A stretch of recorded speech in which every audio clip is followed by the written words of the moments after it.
ఒక 3 నిమిషాలు గ్రీటింగ్స్ తెలియజేయడానికి ఇష్టపడుతూ ఉన్నాను.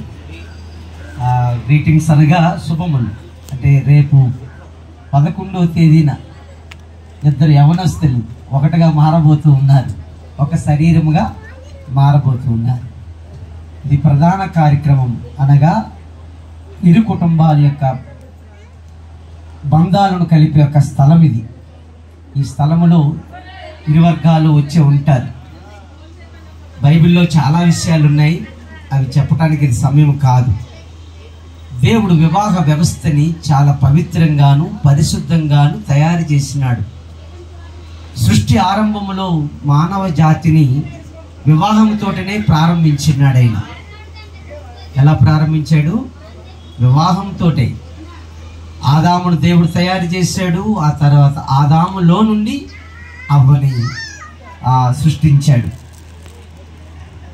అలాగే యేసు ప్రభు వారి భూమి మీదకి వచ్చినప్పుడు కూడా మొదటి అద్భుతము కూడా వివాహంలోనే జరిగింది. ఎప్పుడు జరిగింది? అలాగే రేపు పాస్టర్ గారు చెప్పినట్టుగా రేపు వధువు సంఘముగా ప్రపంచమంతా ఉంటే వరుడిగా ప్రభువారు వచ్చి మానవ జాతిని తనలో ఏకం చేసుకోబోతూ ఉన్నాడు. దేవుని స్తోత్రం. కాబట్టి ఈ వివాహ వ్యవస్థ ఎంత పటిష్టమైనది అని చెప్పడానికి ప్రయత్నం చేస్తూ ఉన్నాను. బైబిల్లో ఒక కుటుంబం ఉంది. ఆ కుటుంబము తన అల్లుడు మేనల్లుడు వాళ్ళ ఇంటికి వస్తే అన్న మాట నాకు జ్ఞాపకం వస్తూ ఉంది. నా ఎముకల్లో ఎముక, నా మాంసంలో మాంసం. ఆదికాండం 29:14 వచనంలో ఈ మాట రాయబడుతుంది.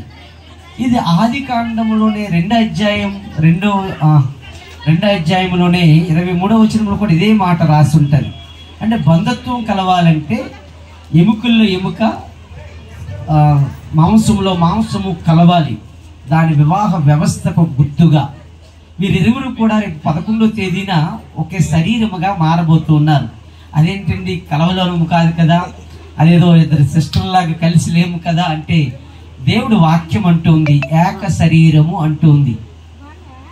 పెళ్ళి అనేది ఒక పవిత్రమైనది, అదొక అద్భుతమైనది. ఆ వ్యవస్థను నేడు పాడు చేస్తూ ఉన్నారు. ఆ పాడు చేసే బ్యాచ్లో మనం ఉండకూడదు. ఇది పవిత్రమైనది. ఎంతవరకు అంటే ఈ భూమిని విడిచే వరకు అది పవిత్రమైనదే. ఎంతవరకు అంటే పెళ్లి చేసుకున్న మొదటి రోజు నుంచి చివరి భూమిని విడిచే వరకు కూడా ఒకే అలవాటు, ఒకటే మాట, ఒకటే ప్రవర్తన, ఒకటే ప్రేమ కలిగి ఉండాలి. ఇద్దరు కూడా యవనస్తులే కాబట్టి ఒక వచనం చూపించి ముగిస్తారు. 1వ తిమోతికి రాసిన పత్రిక 4వ అధ్యాయం 12వ వచనం పాస్టర్ గారు చదివి వినిపిస్తారు. చక్కగా విందాం. యవనస్తులు వీళ్ళిద్దరికే గ్రీటింగ్ చెప్పాలి కదా. మీకు ఈ వచనాలు చాలా ఉపయోగపడతాయి. నీ యవనమును బట్టి ఎవడును నిన్ను తృణీకరించకుండా గాని మాటలోను, ప్రవర్తనలోను, ప్రేమలోను, విశ్వాసములోను, పవిత్రతలోను విశ్వాసులకు దేవునికి మహిమ. ఇవి చేస్తే చాలండి, ఆ జీవితం బ్రహ్మాండంగా ఉంటుంది. మాటలు, ఇద్దరు మాట ఒకే మంచి ఆలోచనతో చేయగలిగితే, ప్రవర్తన, ప్రేమ, ఏమ్మా మీరిద్దరూ కూడా ఎలా జీవించండి. ఆ తర్వాత బైబిల్లో మీ ఇంట్లో ఉంటుంది. మీరు ఎలాగా క్రైస్తవ కుటుంబమే కాబట్టి ఇంటికి వెళ్ళాక ఒక్కసారి ఆ వచనాన్ని రాసుకొని మీ జీవితాంతం ఇక ఇలాగ ఉండాలన్నారు ఒక పాస్టర్ గారు. నన్ను గుర్తుపెట్టేస్తారులేండి, నేను పొట్టిగా ఉన్నాను కాబట్టి పెద్ద గొడవ లేదు. దేవుని స్తోత్రం. ఏమండి మాటలు గుర్తు వచ్చేస్తాయి, ఆటోమేటిక్ వస్తాయి రాదా. మీ మాట బాగుండాలి. మీరు ఇరువురు మూడో వ్యక్తిని ఎవరికి తీసుకోకండి. అవతల తల్లిదండ్రులైనా మీ ఇద్దరు తర్వాతే అమ్మా. దేవుణ్ణి మాత్రమే మనసులో పెట్టుకోండి. సృష్టికర్త అయిన దేవుడు వివాహ వ్యవస్థను అంత గట్టిగా ఏర్పాటు చేశాడు. మూడో వ్యక్తి ఎవరు మధ్యలోకి వచ్చినా ఆ కుటుంబాలు పాడైపోతాయి. మూడో వ్యక్తిని రానివ్వకండి. మీరిద్దరూ కూడా, ఇందులో మతం లేదు, కులం లేదు. పెళ్లి చేసినప్పుడు ఏ మతము లేదు. ఏ దేవుడు ఆదాము అవ్వకి పెళ్లి చేసినప్పుడు ఏ కులము లేదు. మనం పెట్టుకున్నాం మధ్యలో మతాలు కులాలు, వాటిని పక్కన పెట్టండి. దేవుడు ఉన్నాడు, ఆ దేవుడు మాటలే మీకు చెప్పడం జరుగుతుంది. ఆ మాటల ప్రకారం మీరు జీవిస్తే మిమ్మల్ని అడ్డుకునే శక్తి ఈ భూమి మీద ఎవరికి లేదు, ఏ మనిషికి లేదు, ఏ కుటుంబానికి లేదు, ఏ కులముకి లేదు, ఏ మతానికి లేదు.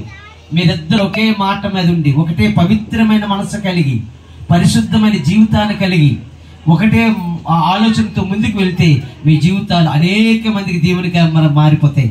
ఇగో సత్యనారాయణ గారి లాగా మా గ్రేసు లాగా ఉండాలి అనుకోవాలి అందరూ. ఏమ్మా గ్రేసు? మా అమ్మాయి పేరు కూడా గ్రేసే. మా అమ్మాయి కూడా పెళ్లి చేసినాను. దేవుని స్తోత్రం, హల్లెలూయా. తన డాక్టరు. దేవునికి మహిమ కలుగును గాక. కాబట్టి మిమ్మల్ని దేవుడు ఇలాగ ఆశీర్వదించాలని కోరుతూ ఉన్నాను. దేవుడు మీరు పిల్లా పాపలతో చల్లగా ఉంటారు. ఆమెనని చెప్పండి. నేను ఆమెనంటే అలా జరుగును గాక అని. ఏమండి? పిల్లా పాపలతో చల్లగా ఉండాలి, మిమ్మల్ని చూసి అనేక మంది బాగుండాలని కోరుకోవాలి. దేవుడి కొద్ది మాటలు దేవుడు దీవించిన గాక. అధ్యక్షుడి వారికి నా నిండు వందనాలు. వేదికను అలంకరించిన దైవజనులకు నా నిండు వందనాలు.